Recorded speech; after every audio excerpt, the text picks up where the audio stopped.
بسم اللہ الرحمن الرحیم۔ شہر یروشلم روئے زمین پر وہ واحد شہر ہے جسے تینوں الہامی مذاہب یعنی یہودیت، مسیحیت اور اسلام کے ماننے والے عزت اور احترام کی نگاہ سے دیکھتے ہیں اور اسے مقدس سرزمین تسلیم کرتے ہیں۔ یہ تاریخی شہر اپنے اندر مختلف قوموں کی تاریخ، عروج و زوال، جنگ و جدل اور داستانیں سمیٹے ہوئے ہے۔ قدرت اور انسان کے ہاتھوں تکلیفیں برداشت کی ہیں۔ یہ مقدس شہر کئی بار اجڑا اور آباد ہوا، لیکن آج بھی یروشلم لوگوں کے دلوں میں ایک انفرادی مقام رکھتا ہے۔ شہر یروشلم اپنی جغرافیکل لوکیشن کے لحاظ سے بھی عجیب ترین شہر ہے۔ یہ شہر ڈھلوان پہاڑی پر واقع ہے، زمین سے لے کر عقبہ تک پھیلا ہوا ہے، جو جنوب اور مشرق کے علاوہ پہاڑی کے درمیان گھرا ہے۔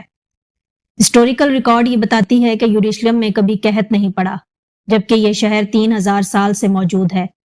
یروشلم کی وادیوں میں موجود دور دور تک پھیلے چونا پتھر اور سنگ مرمر کی بنجر وادیاں ایک پرکشش اور قدرتی وادی کی شکل اختیار کرتی ہیں۔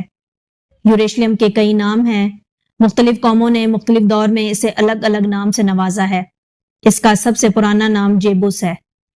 یہودی لٹریچر کے مطابق حضرت ابراہیم علیہ السلام نے اس شہر کو جرا کہا تھا، اور بعد میں شالم نامی بادشاہ نے 2000 سال قبل مسیح میں اس میں شلم کا اضافہ کر دیا۔ اس طرح دو عبرانی الفاظ یعنی یرو اور شلم کا مرکب یہ شہر یروشلم کہلایا۔ اس کے علاوہ عربوں نے اسے سنہرا شہر یعنی گولڈن سٹی کا نام بھی دیا تھا، کیونکہ جب سورج طلوع ہوتا تھا تو اس کی کرنوں سے یہاں سنہری پتھروں سے بنے ہوئے مقامات جگمگا اٹھتے تھے۔ جب یہاں رومیوں کی حکومت آئی تو انہوں نے اسے ایلیا کا نام دیا تھا۔ اس طرح مسلم حکمرانوں نے اسے القدوس کا نام دیا، جبکہ یہود و نصارہ نے یروشلم کا نام کو ہی تسلیم کیا، اور اس طرح آج تک اسے یروشلم کہہ کر پکارا جاتا ہے۔ انسانی یادوں میں دنیا کا کوئی مقام بیت المقدس سے قدیم اب تک معلوم نہیں ہوا ہے۔ اہل کتاب کے عقائد کے مطابق ایلیا وہ سرزمین ہے جس کے ذریعے انسان گناہوں سے پاک ہو جاتا ہے۔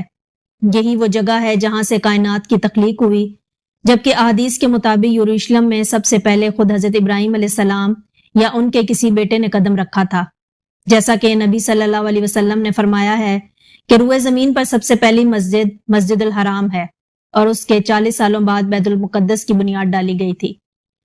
لیکن غالباً اس وقت یروشلم میں انسانی آبادی نہیں پھیلی تھی۔ تاریخ کے مطابق سب سے پہلے یہاں آل سام یعنی نوح علیہ السلام کے بیٹے سام کی اولادیں 2500 قبل مسیح میں آ کر آباد ہوئیں، جنہیں کنانی کہا جاتا تھا۔ اس لیے یروشلم کو قدیم تاریخ میں ارض کنان کے نام سے یاد کیا جاتا ہے۔ پھر 2000 قبل مسیح کے زمانے میں حضرت ابراہیم علیہ السلام نے عراق سے یروشلم ہجرت فرما کر اس علاقے میں پہنچے اور حبرون کے مقام پر سکونت اختیار کی۔ کتاب مقدس اور ابن کثیر کی روایتوں کے مطابق اس وقت یروشلم کے بادشاہ شیلم حضرت ابراہیم پر ایمان لے آیا، اور اس طرح حبرون میں حضرت ابراہیم کی طاقت و قدرت میں اضافہ ہو گیا۔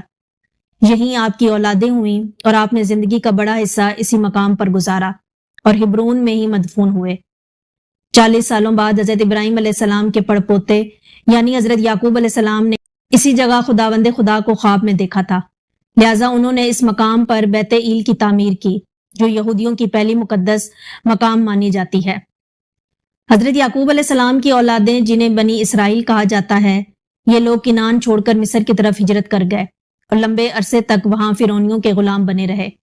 اس زمانے میں قوم عمالقہ نے ارض فلسطین اور یروشلم پر قبضہ کر لیا، اور جب موسیٰ علیہ السلام بنی اسرائیل کو لے کر مصر سے نکلے تو اسی ارض مقدس کا ان سے وعدہ کیا گیا جو بنی اسرائیل کو عطا ہونے والی تھی۔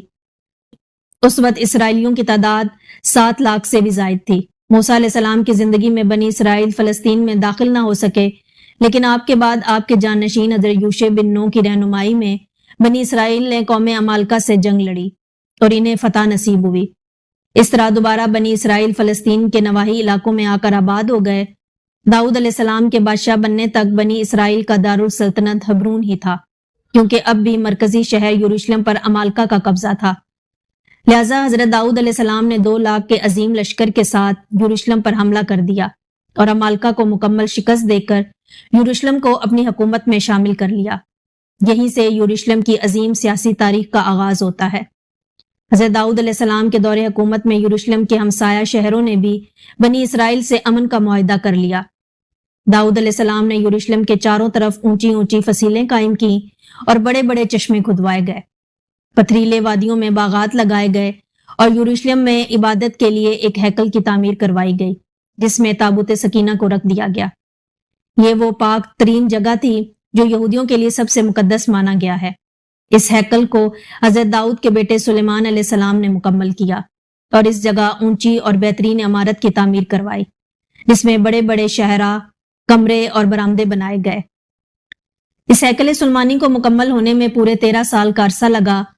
اب یروشلم بنی اسرائیل کا دارالسلطنت قرار پایا اور شہر کی شان و شوکت میں مزید اضافہ ہو گیا۔ شہر میں سینکڑوں نہریں کھدوائی گئیں، سڑکیں پختہ کی گئیں اور اس طرح یروشلم اپنے دور کا سب سے خوبصورت ترین اور عظیم تجارتی مرکز بن گیا۔ ماہرین کا دعویٰ ہے کہ اس زمانے میں یروشلم کا رابطہ دنیا کے عظیم ترین تہذیبوں اور شہروں سے تھا، جن میں وادی سندھ، مصر، فارس اور میسوپوٹامیہ شامل ہے۔ وادی سندھ کے شہر ہڑپا اور موہنجو-داڑو سے اہل یروشلم سونے، چاندی، ہاتھی دانت، مور، مسالے اور کپاس کی تجارت کیا کرتے تھے۔ سلیمان علیہ السلام کے عظیم الشان دور حکومت کے بعد بنی اسرائیل رفتہ رفتہ سرکش اور نافرمان ہو گئے۔ انہوں نے توریت میں رد و بدل کر دی، پیغمبروں کو قتل کیا، یہوہ کی مورتیاں بنا کر بت پرستی کی ابتدا کی اور سود اور زنا اور ہر طرح کے جرم میں ملوث ہو گئے۔ لہٰذا ان کے اس نافرمانی کے تحت یروشلم پر حبرونی طاقت نے کئی بار حملے کیے اور 1000 سال کے اس طویل تاریخ میں تقریباً 17 مرتبہ یروشلم پوری طرح اجڑ کر دوبارہ آباد ہوا۔ ان حملوں میں شاہ مصر شیشاک کا حملہ، اشوری بادشاہ سخرب کا حملہ، 500 قبل مسیح میں بابل کے بادشاہ بخت نصر کا حملہ، 300 قبل مسیح میں سکندر اعظم کے جنرل سکوپس کا حملہ اور سن 70 عیسوی میں رومی جنرل ٹائٹس کا حملہ تباہ کن حملے تھے۔ ان میں بخت نصر اور ٹائٹس کے حملے سے یروشلم اور یہاں آباد لوگوں کو سب سے زیادہ نقصان پہنچا۔ اس حملے میں ہیکل مکمل طور پر تباہ ہو گیا، توریت کے نسخے جلا دیے گئے، اسرائیلی عورتوں کو اسیر بنا لیا گیا، شہر میں قتل عام ہوا، یہودیوں کے تمام مال و اسباب لوٹ لیے گئے اور یروشلم کے تمام عظیم محلات اور تعمیرات پتھر کے ڈھیر میں تبدیل ہوئے۔ ٹائٹس کے حملے کے بعد تقریباً 5 صدیوں تک شہر یروشلم بازنطینی سلطنت یعنی عیسائی حکومت کا حصہ رہا، اور پھر 5ویں صدی عیسوی میں اسلام کی آمد کے ساتھ یروشلم کی تاریخ میں ایک نئے باب کا آغاز ہوتا ہے۔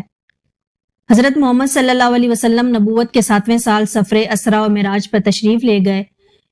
اس دوران آپ صلی اللہ علیہ وسلم مسجد حرام سے بیت المقدس پہنچے اور تمام انبیاء کرام کی نماز کی امامت کروائی، پھر اسی مقام سے براق پر سوار ہو کر 7 آسمان کے سفر پر روانہ ہوئے۔ اس طرح کعبہ شریف و مسجد نبوی کے ساتھ یروشلم کے بیت المقدس کو اسلام کا اہم ترین مقام کا درجہ حاصل ہوا۔ 16 ہجری یعنی 236 عیسوی میں حضرت عمر ابن خطاب کی خلافت میں بیت المقدس کو یہودا و نصارہ کے ہاتھوں سے آزاد کرا لیا گیا اور یروشلم اسلامی سلطنت کا حصہ بن گیا۔ 88 ہجری میں اموی خلیفہ عبد الملک بن مروان نے مسجد اقصی کی تعمیر کروائی اور خلیفہ عباس منصور نے مسجد کی مرمت کروائی۔ مسلمانوں کے یروشلم فتح کرنے کے بعد کئی عرب قبائل وہاں آ کر سکونت پذیر ہو گئے اور کچھ عرصے میں یروشلم ایک خالص عرب علاقے میں تبدیل ہو گیا۔ بنو عباس کی خلافت تک یروشلم اسلامی ریاست کا حصہ رہا، لیکن جیسے ہی خلافت کمزور پڑنے لگی تو 1099 عیسوی میں صلیبیوں نے بیت المقدس کو مسلمانوں سے چھین لیا اور یروشلم میں مسلمانوں کے خون سے ہولی کھیلی گئی۔ تقریباً 88 سال تک یہ شہر صلیبیوں کے قبضے میں رہا اور آخر کار قبلہ اول کی آزادی کی خاطر 16 جنگیں لڑ کر صلاح الدین ایوبی نے 1187 عیسوی میں یروشلم کو دوبارہ آزاد کروا لیا۔ صلاح الدین کے بعد تقریباً 700 برسوں تک یروشلم اسلامی سلطنت کا حصہ رہا۔ یہاں ترک عثمانیوں نے اس شہر کو خوب ترقی دی، تو وہیں یہودا نصارہ کے لیے بھی شہر کے دروازے ہمیشہ کھلے رہے اور یروشلم نے تاریخ میں پہلی مرتبہ اتنے لمبے عرصے کے لیے امن و امان کا دور دیکھا۔ لیکن پھر سال 1917 میں خلافت عثمانیہ کے خاتمے کے بعد یروشلم دوبارہ فتنہ و فساد کا مرکز بن گیا اور 1948 عیسوی کو امریکہ، برطانیہ اور فرانس کی سازشوں سے ارض فلسطین کے خطے میں سیونی سلطنت قائم کی گئی اور یہودیوں نے یہاں اسرائیل کے قیام کا اعلان کر دیا۔ لہٰذا عرب ممالک اسرائیل کے خاتمے کے لیے میدان جنگ میں کود پڑے، لیکن یورپ اور امریکہ کے سہارے سے اسرائیل نے عرب ممالک کو شکست دے دی اور پھر 1967 عیسوی میں 6 روزہ عرب اسرائیل جنگ کے بعد یہودی یروشلم اور بیت المقدس پر بھی قابض ہو گئے۔ عرب اسرائیل جنگ میں فتح کے بعد یہودیوں نے یروشلم سمیت فلسطین کے مشرقی علاقوں پر بھی قبضہ کر لیا، جسے عالمی برادری آج بھی ایک غیر قانونی قبضہ قرار دیتی ہے۔ صرف یہی نہیں بلکہ وقت کے ساتھ اسرائیل فلسطین کے مزید مسلم علاقوں پر قبضہ کرتا چلا گیا، جو آج تک جاری ہے۔ ان قبضوں کے رد عمل میں ہر سال فلسطین میں اسرائیل کی انسانیت سوز ظلم کے مناظر دیکھنے کو ملتے ہیں۔ اس میں کوئی شک نہیں کہ فلسطینی مسلمان اب تقریباً 1 صدی سے تکلیف اور آزمائش کی چکی میں پس رہے ہیں، اور یہ دنیا کی وہ واحد قوم ہے جو خود اپنے ہی علاقے اور اپنے ہی وطن میں مہاجروں کی سی زندگی گزارنے پر مجبور ہیں۔ لیکن یہ بھی سچ ہے کہ دنیا بھر کے مسلمانوں کے دل اہل فلسطین کے ساتھ دھڑکتے ہیں، اور وہ کسی بھی صورت اسرائیل کا غاصبانہ قبضہ تسلیم کرنے کے لیے تیار نہیں ہے۔ فلسطین کا غم امت مسلمہ کا مشترکہ غم ہے، اور یہ بات بھی روزے روشن کی طرح عیاں ہے کہ بیت المقدس کا مسئلہ فقط اہل فلسطین کا مسئلہ نہیں بلکہ پوری امت کا مسئلہ ہے۔ احادیث کے مطابق قرب قیامت میں یروشلم جنگوں کا مرکز ہوگا اور وہاں اسلام کا غلبہ ہوگا۔ حضرت عیسیٰ علیہ السلام کا نزول بھی انہی علاقوں دمشق کے مشرق میں سفید مینار کے پاس ہوگا، اور وہ دجال کو باب لد کے پاس قتل کریں گے۔ باب لد فلسطین کے علاقے میں بیت المقدس کے قریب ہے، اور اس طرح فتنہ یاجوج ماجوج کی ہلاکت اور انتہا بھی بیت المقدس کے قریب جبل الخمر کے پاس ہوگی۔ اور قیامت کے قریب وہ وقت بھی آئے گا جب ایک مومن جماعت کے ہاتھوں مسلمان ایلیا یعنی بیت المقدس میں اسلام کا جھنڈا نصب کریں گے۔